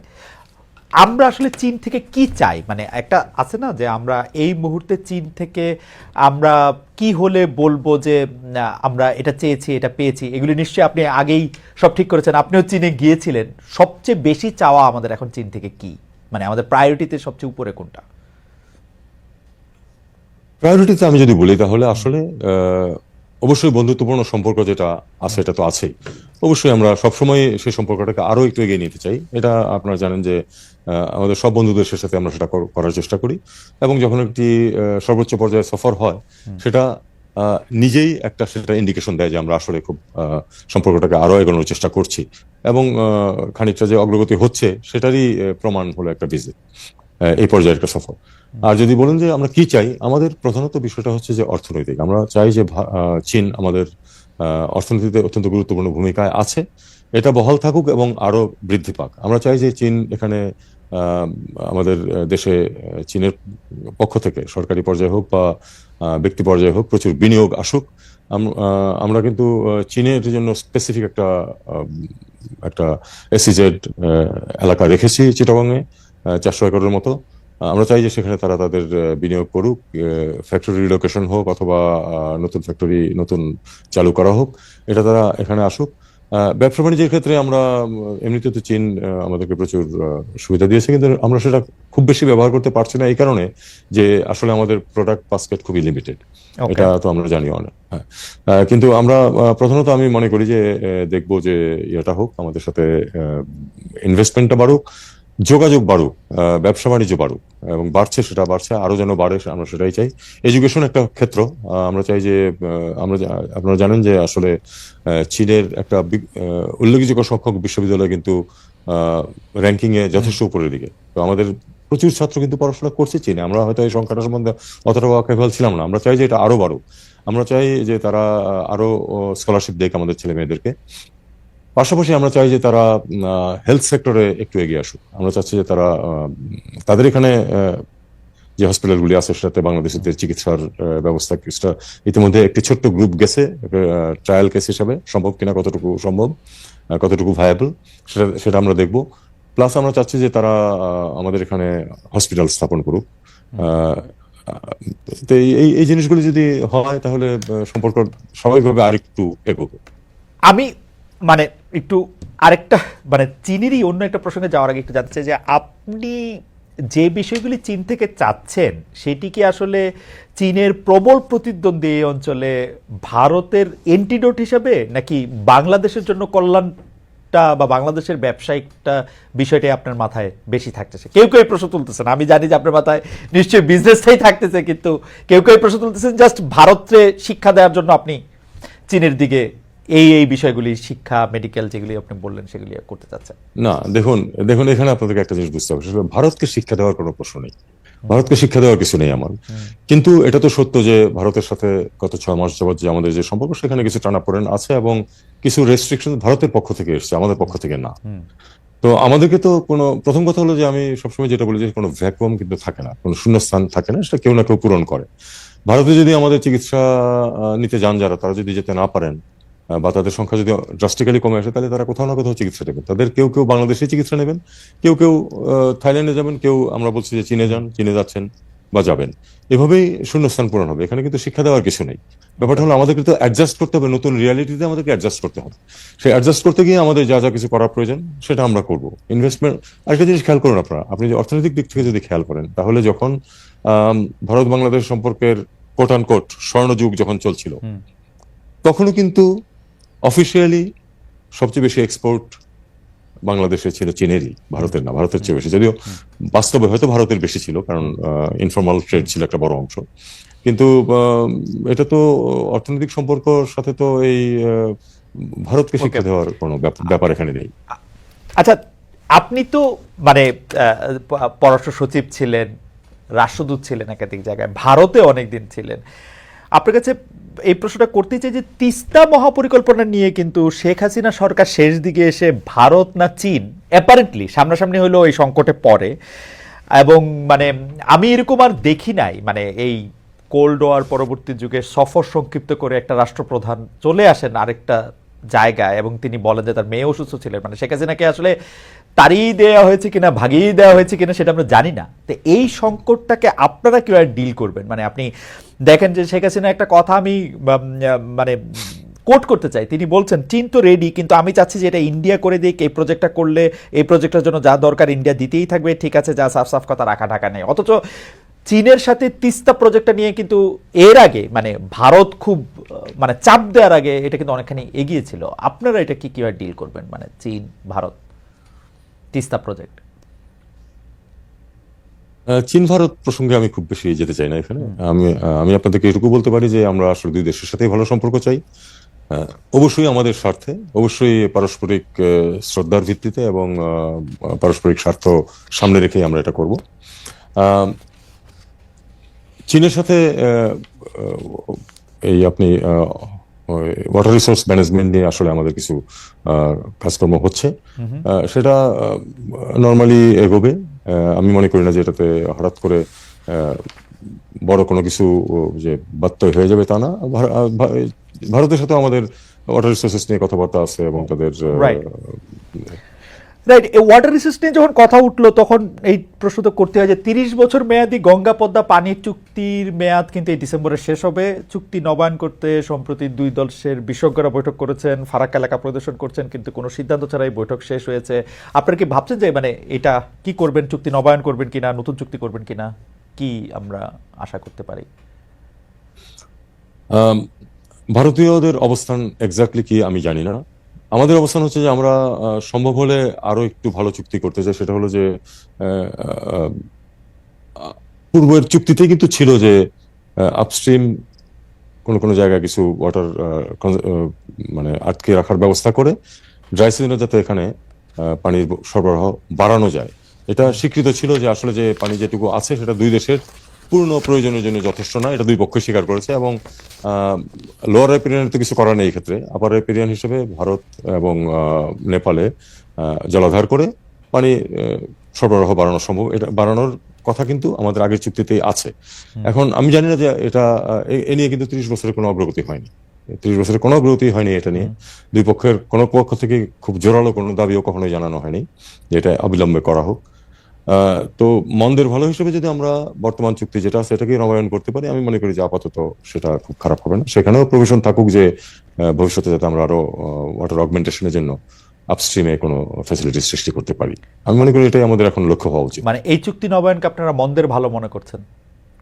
মন্দের ভালো এই জন্য যে ইয়া তো হয়নি, মানে এই যে একটা জলধারা বাড়ানোর যে একটা কথা ছিল, যে পানির প্রবাহ বৃদ্ধির একটা যে কথা ছিল, সেটা তো আমরা কিছু করিনি। তো সেটা যদি আমরা এখন করতে পারি, নির্দিষ্ট যদি করে বলতে পারি যে হ্যাঁ আমরা অমুক অমুক জায়গায় করব, তাহলে সেটা অবশ্যই খুব আইডিয়াল হবে। কিন্তু সেটা হবে আমি এটা মনে করি না। কিন্তু অন্ততপক্ষে যে চুক্তিটা আছে এটা যদি নবায়ন হয় দীর্ঘ সময়ের জন্য, এবং তার মধ্যে যদি আবার একটা অন্তত প্রতিশ্রুতিটা পুনর্ব্যক্ত হয় যে না আমরা এবার সত্যি সত্যি চেষ্টা করবো এটার প্রবাহ বাড়াতে, তাহলে আমি মনে করি সেটা খুবই ভালো হবে। একটু শেখ হাসিনা প্রসঙ্গে আসি। সম্প্রতি বিবিসি বাংলাকে দেওয়া সাক্ষাৎকারে প্রধান উপদেষ্টা ডক্টর মোহাম্মদ ইউনূস বলেছেন ভারতের সঙ্গে সম্পর্ক ভালো আছে, কিন্তু ভারতের পররাষ্ট্র দপ্তর সহ বিভিন্ন সরকার মহল প্রতি সপ্তাহে এখনো মনে করিয়ে দিচ্ছে শেখ হাসিনা ভারতে তাদের অতিথি হিসাবে আছেন। দ্বিতীয়ত তারা বলছেন বাংলাদেশে নির্বাচিত সরকার এলে কেবলমাত্র সম্পর্কটা স্বাভাবিক হবে। আবার একটু বলি, কেউ কেউ বলছেন শেখ হাসিনা আসলে নয়াদিল্লি নাই, তিনি অন্য কোথাও আছেন। এই বিষয়টাকে আসলে পররাষ্ট্র মন্ত্রণালয় বা আপনি আসলে এটাকে কিভাবে দেখছেন? মানে ভারতের সাথে আমাদের একটা স্বাভাবিক সম্পর্ক থাকবে, কিন্তু আমাদের একজন পলাতক প্রধানমন্ত্রী যিনি বিভিন্ন ধরনের অপরাধ করে দেশ থেকে পালিয়ে গেছেন, তাকে আবার তারা আশ্রয় দিবেন, অতিথি হিসেবে রাখবেন, বিষয়টা আসলে কিভাবে আপনি ডিল করেন? দেখুন, এটা একটি ইরিটেন্ট বলেই আমি মনে করি। এটা একটু ইরিটেন্ট, এবং এটা এই ইরিটেন্ট রিমুভড হলে আমরা খুশি হব। তবে এটার কারণে আমরা ভারতের সাথে সম্পর্ক ভালো করব না এমন কোনো তো আমাদের অঙ্গীকার নেই। আমরা ভারতের সাথে ভালো সম্পর্ক চাই। তারপরেও এটা একটি ইরিটেন্ট, এই ইরিটেন্টটা রিমুভ যদি ভারত করে তাহলে সেটা একটা পজিটিভ ইম্প্যাক্ট রাখবে আমাদের সম্পর্কের ক্ষেত্রে। তবে একটা জিনিস যেটা আসলে গ্রহণযোগ্য না, সেটা আমরা তো বলেছিও, সেটা হলো যে অভ্যন্তরীণ ব্যাপারে কোনো হস্তক্ষেপ আমরা পছন্দ করি না। আমরা পছন্দ করি না এবং গ্রহণও করি না। আমাদের এখানে ওই সরকারের সাথে ভারত সরকারের সম্পর্ক থাকবে।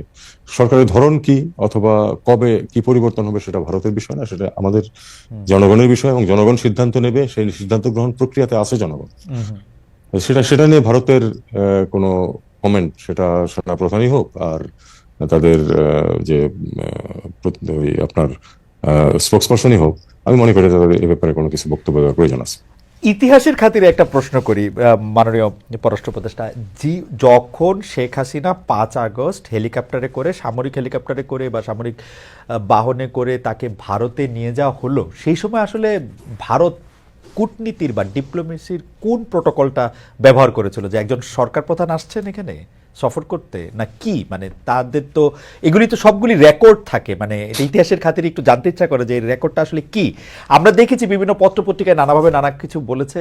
আপনি আসলে এই বিষয়টা সম্পর্কে আপনার কাউন্টার পার্টের সঙ্গে যখন আপনার কথা হয়েছে বা আপনার কাগজপত্রের মধ্যে আসলে জিনিসটা কি হিসাবে থাকবে? দেখুন, আমি ইতিহাসের ছাত্র, লেখাপড়া করেছি এই বিষয়ে ঢাকা বিশ্ববিদ্যালয়ে। ইতিহাস এত তাড়াতাড়ি লেখা হয় না। অনেকে মনে করেন যে ইনস্ট্যান্টলি এই ঘটনাটা যদি ঠিক মতো রেকর্ডেড না হয় তাহলে বোধহয় হারিয়ে যাবে। আসলে হারিয়ে যায় না কোনো কিছুই। 100 বছর পরে, 50 বছর পরেই কিন্তু প্রকৃত সত্যটা কিন্তু তখন বেরিয়ে আসে। কারণ যখন ঘটনা ঘটে সেখানে দুই পক্ষ থাকে, তাদের সেন্টিমেন্ট, তাদের ইমোশন খুব বেশি কাজ করে। কিন্তু এটা যখন 50 বছর পরে, 100 বছর পরে লেখা হবে, বিভিন্ন সূত্র থাকবে। আজকে পত্রিকাতে যেগুলি খবর বেরোচ্ছে সেগুলি সূত্র হিসেবে থেকে যাবে, এবং সেখান থেকে কিন্তু প্রকৃত সত্যটা তখন বেরিয়ে আসবে। আমার মনে হয় আমি এই থিওরিটিক্যাল উত্তরটা দিয়ে এখানে শেষ করি। এটা নিয়ে এখনই এটা নিয়ে বিচলিত হওয়ার কিছু নেই। আচ্ছা, পাকিস্তানের সাথে বাণিজ্যিক সম্পর্কের প্রসঙ্গে আসি। যে পাকিস্তানের সাথে বাণিজ্যিক সম্পর্ক বাংলাদেশ বৃদ্ধি করছে, জাহাজে পণ্য আসছে, ফ্লাইট চালু হয়েছে, শিক্ষা সংস্কৃতি বিনিময়ের উদ্যোগ দেখা যাচ্ছে। নিক্কেই এশিয়া বলছে যে বাংলাদেশ পাকিস্তান ঘনিষ্ঠতায় কৌশলগত চাপে পড়েছে হচ্ছে ভারত। এটা কি আসলে বাস্তবতা? মানে আমি জানতে চাইছি যে আসলে কৌশলগত চাপে পড়েছে কিনা, এবং সেইটা আপনাদের উদ্দেশ্য ছিল কিনা যে ভারতকে একটু কৌশলগত চাপে রাখা। কারণ আমরা গত 15 বছর ধরে শুনেছিলাম যে ভারতকে যা দিয়েছি তারা চিরকাল মনে রাখবে, আমাদের প্রধানমন্ত্রী বলেছেন। সুতরাং একটু চাপে রাখা দরকারও কিনা? আমি এটাকে চাপের কোনো কিছু দেখি না। আমি দেখি এটাকে এভাবে যে আসলে গত 10-15 বছর যেটা করা হয়েছে সেটা হলো যে পাকিস্তানের সাথে ডেলিবারেটলি যে ভালো সম্পর্ক রাখবো না, এরকম একটা অ্যাটিটিউড ছিল, যেটা আমি মনে করি যে সঠিক না। আমাদের সব দেশের সাথে ভালো সম্পর্ক রাখার চেষ্টা করা উচিত। বিশেষ করে পাকিস্তান তো এই উপমহাদেশের একটা দেশ, সার্কের মেম্বার। সার্ক যদিও এখন মোটামুটি প্রায় ডিপ ফ্রিজেই আছে, তারপরেও আমরা যেটা সিদ্ধান্ত নিচ্ছি এবং বাস্তবায়ন করছি সেটা হলো যে স্বাভাবিক সম্পর্ক, একটা যে কোনো একটা দেশের সাথে যেরকম সম্পর্ক থাকে পাকিস্তানের সাথে আমরা সেরকম সম্পর্ক চাই। আমাদের যদি বাণিজ্যিক সম্পর্ক স্থাপনের সুযোগ থাকে, বাণিজ্য তো সরকার করে না, বাণিজ্য করে ব্যক্তি। তাদেরকে বাধা না দিলে যদি তারা দেখা যায় যে তারা পাকিস্তান থেকে ব্যবসা বাণিজ্য করে সুবিধা করতে পারছে, কোনো জিনিস যেটা আমাদের এখানে শর্টেজ আছে সেটা যদি পাকিস্তান থেকে আসে, তাতে আমাদের অর্থনীতি যদি উপকার হয়, সেটাতে বাধা দেওয়ার আমি কোনো কারণ দেখি না। এই কারণেই আমি মনে করি যে বাণিজ্যিক সম্পর্ক যতটুকু ম্যাক্সিমাম সম্ভব সেটাই করা উচিত। কারণ বাণিজ্যিক সম্পর্ক উভয় দেশের জন্য এবং উভয় অর্থনীতির জন্য উপকারী হয়। যেটা উপকারী হবে না সেটা তো কেউ কিনতে যাবে না। কেউ তো আপনি মনে করুন যে একটা সামগ্রী যেটা ভারতে বা পাকিস্তানে পাওয়া যায় সেটা তো আমরা ইউরোপ থেকে কিনতে যাবো না 3 গুণ দাম দিয়ে। কাজেই অর্থনীতির স্বার্থে এই একটা মুক্তবাজার অর্থনীতি যেহেতু আছে, কাজেই আমাদেরকে সবসময় চেষ্টা করতে হবে যে ব্যবসায়ীরা যেন সেই সুযোগটা নিতে পারে। ভারত বা পাকিস্তান থেকে পণ্য আনার ক্ষেত্রে কি বাধা ছিল? আমরা কিন্তু পাকিস্তানের প্রচুর পণ্য, বিশেষ করে কাপড়ের সাথে রিলেটেড যেসব পণ্য, কাপড়, সুতা, সেগুলি দেখেছি। এটা কি এখন অনেক বেশি বেড়েছে? আর আরেকটা ব্যাপার হচ্ছে যে আমরা তো সাবেক প্রধানমন্ত্রীকে ধাম করে ইমরান খানকে ফোন করেও ফেলতে দেখেছি, মানে যোগাযোগ শুরু করতো। মানে এইটার থেকে কি আলাদা কিছু আপনারা করছেন মানে বাণিজ্য বা কূটনীতির ক্ষেত্রে? না, খুব আলাদা কিছু না। দুটো সমস্যা ছিল পাকিস্তানের সাথে বাণিজ্যিক সম্পর্কের ক্ষেত্রে। একটা হলো যে ভিসা ছিল প্রায় অসম্ভব। আমি যে বোর্ডিং স্কুলে পড়ে এসেছি, রাজশাহী ক্যাডেট কলেজ, সেটার রিইউনিয়নে আসতে চেয়েছিলেন আমাদেরই মতো বয়স্ক দুজন মানুষ পাকিস্তান থেকে, কিন্তু ভিসা পাননি বলে আসতে পারেননি। এখন এটা তো একটা স্বাভাবিক সুস্থ পরিবেশ না। Right right right. 70 বছর বয়সের একজন মানুষ তার বোনকে দেখতে আসবে ঢাকায়, তার ভিসা অ্যাপ্লিকেশন ফরেন মিনিস্ট্রিতে প্রথমে আসতো, তারপরে হোম মিনিস্ট্রিতে, হোম মিনিস্ট্রি এজেন্সিকে পাঠাতো, তারা ক্লিয়ার করার পরে 3 মাস পরে তাকে ভিসা দেওয়া হতো। এই দুঃসহ পরিবেশটাকে আমরা সরিয়ে দিতে চাইছি, এটা কোনো অর্থ হয় না। ব্যবসায়ীরা যেন স্বচ্ছন্দভাবে যাতায়াত করতে পারেন সেটাও আমরা চাই। যদি কেউ তার আত্মীয় স্বজনের সাথে দেখা করতে যেতে চায়, যদি কেউ এমনকি ট্যুরিজমের কারণে যেতে চায় বাড়ি পাহাড় দেখতে, তো আমার সমস্যাটা কোথায়? এটা আমরা এই আমরা অস্বাভাবিক বাধাটাকে আমরা দূর করার চেষ্টা করেছি। আমরা এটা শুনেছি যে পাকিস্তানে মানে গত 15 বছর 17 বছরে যারা পাকিস্তানে যেতে চেয়েছে বা পাকিস্তানে ভিসা নিয়েছে বা পাকিস্তানে যেতে হয়েছে, এমনকি পেশাগত প্রয়োজনও যারা পাকিস্তানে গিয়েছে, মানে আমার সাংবাদিক বন্ধু বান্ধব, তাদেরও আসলে পররাষ্ট্র মন্ত্রণালয় থেকে হোক আর ভারতীয় ভিসা পেতে হোক নানা ধরনের চোখ রাঙানি তাদের সহ্য করতে হয়েছে। এখন কি ঘটনাটা একটু উল্টা, যেমন ধরেন কেউ যদি কাজে ভারতে যায়, তার কি পাকিস্তানের বা পররাষ্ট্র মন্ত্রণালয় বাংলাদেশের তার একটু চোখ রাঙানি খেতে হবে কিনা, এরকম কোনো কিছু আছে কিনা? আমি অবশ্যই না। ব্যাপারটা হলো যে ভারতীয় ভিসার ব্যাপারে যেটুকু রেস্ট্রিকশন সেটা ভারতীয়রাই আরোপ করেছে। মানে আমি যতটুকু জানি অ্যাবাউট 20% ভিসা ইস্যু হচ্ছে এখন, যা নর্মালি হতো প্রতিদিন। আমি এক্সাক্ট ফিগারটা বলতে পারবো না, আমি সেটা খোঁজ দিতে যাইনি। আমি প্রচুর মানুষকে দেখেছি তারা ভিসা পেতে অসুবিধা হচ্ছে, এটুকুই। এটা তাদের ভিসা হচ্ছে তাদের অ্যাবসলিউটলি সফরেন রাইটস, তারা কাকে ভিসা দেবেন না দেবেন তাদের অধিকার। যদি না দেন তাহলে আমাদের, যেটা আমি বলছি যে বিকল্প তো আমাদের লোকেরা বের করে নেবে, সেটা কিছু করার নেই। আমি মনে করি না এতে কোনো চোখ রাঙানির কোনো ব্যাপার আছে। ভারতে যারা যেতে চান যাচ্ছেন তো এখনো মানুষ, এখনো ভারতে পাকিস্তানে যতজন যান তার থেকে অনেক গুণ বেশি মানুষ এখনো ভারতে যান। এটা নিয়ে কোনো সমস্যা আমি তো দেখি না। আপনি সার্কের কথা বলছিলেন যে গত 1 দশক ধরে সার্ক কিন্তু পুরোপুরি নিষ্ক্রিয়, প্রধানত ভারতের কারণেই সার্ক নিষ্ক্রিয় হয়ে আছে বলে অনেকে বলছেন, এবং বাংলাদেশ যেহেতু ভারতের এই সব বিষয়ে পুরোপুরি সহযোগী ছিল সেই জন্য সেটা নিয়ে কিছু হয় না। কিন্তু ডক্টর ইউনূস ক্ষমতায় বা সরকারের দায়িত্ব নেওয়ার সঙ্গে সঙ্গে সার্ক নিয়ে আগ্রহ দেখিয়েছেন। এক্ষেত্রে আসলে অগ্রগতিটা কি? শেখ হাসিনার আগ্রহ সার্কের চেয়ে বেশি বিমস্টেক করার জন্য ছিল, বাংলাদেশ, ভারত, শ্রীলঙ্কা, নেপাল, ভুটান, যেটা আসলে সার্ক এবং বিমস্টেক দুটো প্রতিষ্ঠানের নিজস্ব প্রয়োজন আছে, একটি আরেকটি বিকল্প নয়। এটা আসলে বরং একটা আরেকটিকে কমপ্লিমেন্ট করতে পারে। আমরা এটাকে সেভাবেই দেখি। সার্ক যে কোনো কারণে হোক, পাকিস্তান ভারত যে দ্বৈরথ চলছে মানে বহুদিন যাবৎ, সে কারণেই আসলে ক্ষতিগ্রস্ত হয়েছে, কারণ ভারত পাকিস্তানে কোনো সামিট করতে যেতে রাজি হয় না। এভাবেই সার্ক মরিবান্ড হয়ে গেছে এবং গত 10 বছর যাবৎ এতে কোনো অগ্রগতি নেই। এই মুহূর্তে কোনো অগ্রগতি নেই। আমি শুধু আপনাদেরকে এইটুকু বলতে পারি, আসলে কোনো অগ্রগতি হয়নি। আচ্ছা, অনেকেই বলে থাকেন মানে ভূরাজনীতি বা মানে কি মানে এই যে বিশ্ব রাজনীতিতে আসলে মার্কিন যুক্তরাষ্ট্র মানেই হচ্ছে সাউথ এশিয়াতে ভারত, বা আমাদের দক্ষিণ এশিয়াতে মানে হচ্ছে ভারত। এখন এইটা কি আসলে বাস্তবতা? মানে ইন্ডিয়া কি এই অঞ্চলের একটা ছোট আমেরিকা?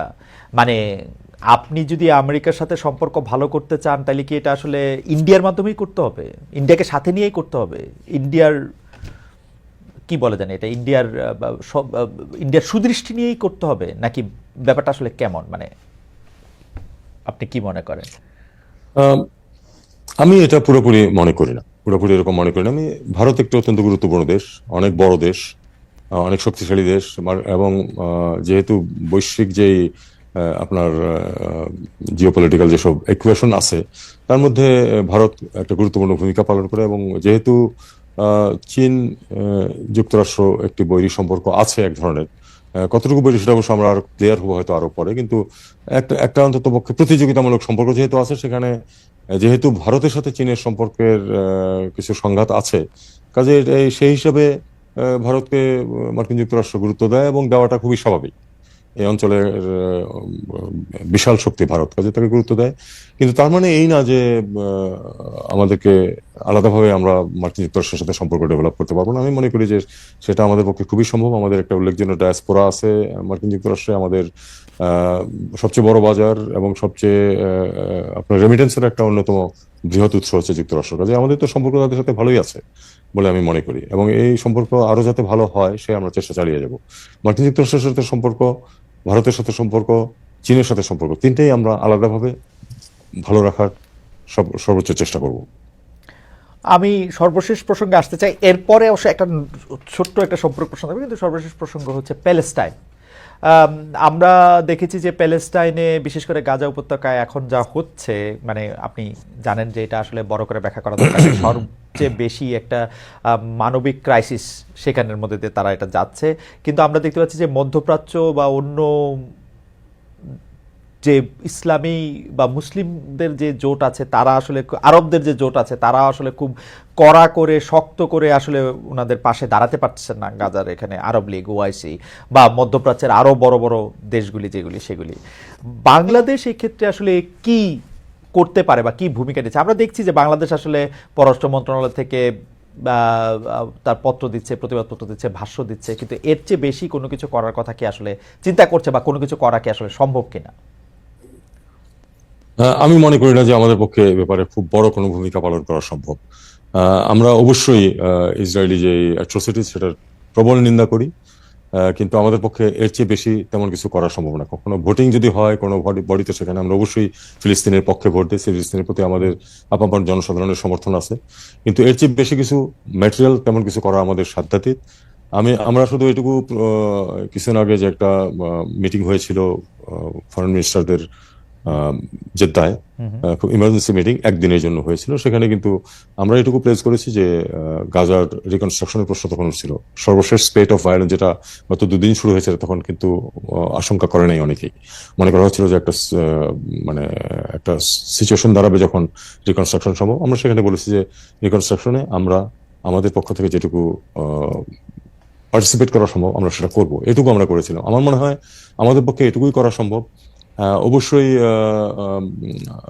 আরব ভূমি যেটা আছে, তাদেরই আরব বিশ্বে যে দেশগুলি আছে, শক্তিশালী দেশগুলি, তাদেরই মুখ্য ভূমিকা পালন করতে হবে। তারা যেটুকু পারেন সেটা তাদের সাধ্য অনুযায়ী তারা করবেন, আমরা আমাদের সমর্থন ব্যক্ত করে যাব। শেষ প্রশ্ন, এই সরকার আসার পর বাংলাদেশের গুরুত্বপূর্ণ মিশনগুলিতে যারা দায়িত্ব পেয়েছেন বা বাংলাদেশের কারণে যারা বাংলাদেশকে রিপ্রেজেন্ট করতে যারা পৃথিবীর বিভিন্ন দেশে যারা গিয়েছেন, তাদেরকে কি শুধু, মানে আপনাদের সরকারেরও তো একটা রাজনীতি আছে, সেই রাজনৈতিক বিবেচনায় নিয়োগ দেওয়া হয়েছে বা বেশিরভাগকে কি সেই রাজনৈতিক বিবেচনায় নিয়োগ দেওয়া হয়েছে, আপনার পছন্দে নিয়োগ দেওয়া হয়েছে বা ডক্টর ইউনূসের পছন্দে নিয়োগ দেওয়া হয়েছে? মানে এটা কি করা হয়েছে? কারণ পররাষ্ট্র মন্ত্রণালয়ের মধ্যে অনেকে বলছেন যে ঠিক যে নর্মস বা যে ধারাবাহিকতা পররাষ্ট্র মানে ক্যাডারের যে বৈশিষ্ট্য, সেটা অনেক ক্ষেত্রেই মানা হয় নাই। আপনি ব্যাপারটা, আপনি এটা শুনেছেন কিনা, শুনলে এটাকে আসলে কি বলবেন এটা নিয়ে?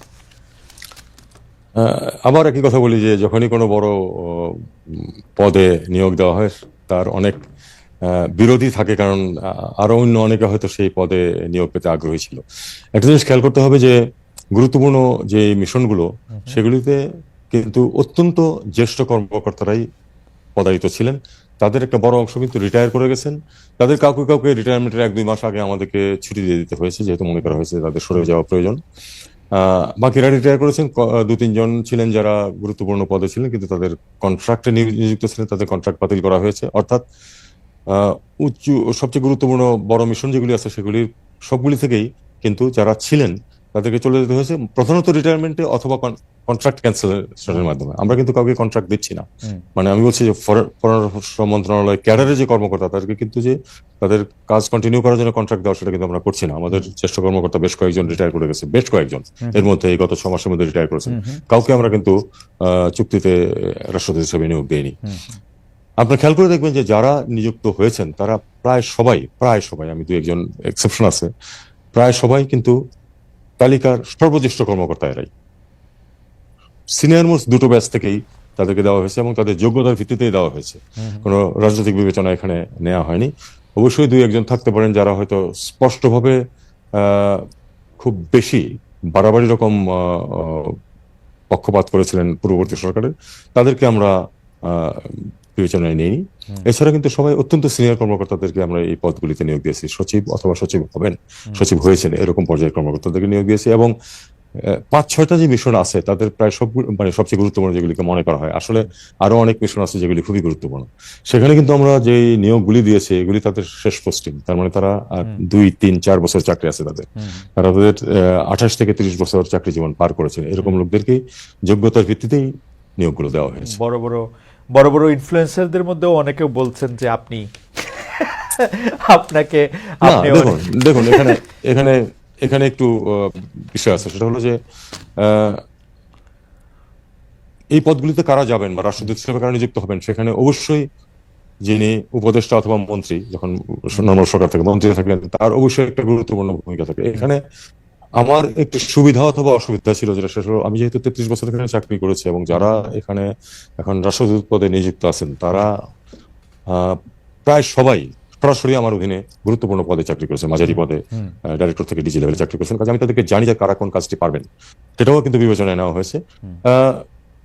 তারপরে প্রশ্ন আছে যে আমার যদি 10 জন অফিসার খুব ভালো প্রয়োজন হয়, আমি তো 10 জন নাও থাকতে পারে, আমার কাছে 6 জন আছে, বাকি 4 জন নেক্সট বেস্ট দেখে আমাকে দিতে হয়েছে, এরকম আর কি বিষয়টা। তবে এখানে আসলে পক্ষপাতিত্বের কোনো ব্যাপার নেই বা রাজনীতির কোনো ব্যাপার নেই। মাননীয় পররাষ্ট্র উপদেষ্টা, আপনাকে অনেক ধন্যবাদ। জনাব মোহাম্মদ তৌহিদ হোসেন আজকে আমাদের সঙ্গে ছিলেন, অনেকগুলি প্রশ্নের জবাব দিয়েছেন, প্রায় সবগুলি বিষয়ই আমরা কভার করার চেষ্টা করেছি, দর্শকদের প্রশ্ন আমরা নিয়েছি। আপনাকে অনেক ধন্যবাদ আপনার সময়ের জন্য। আমরা নিশ্চয়ই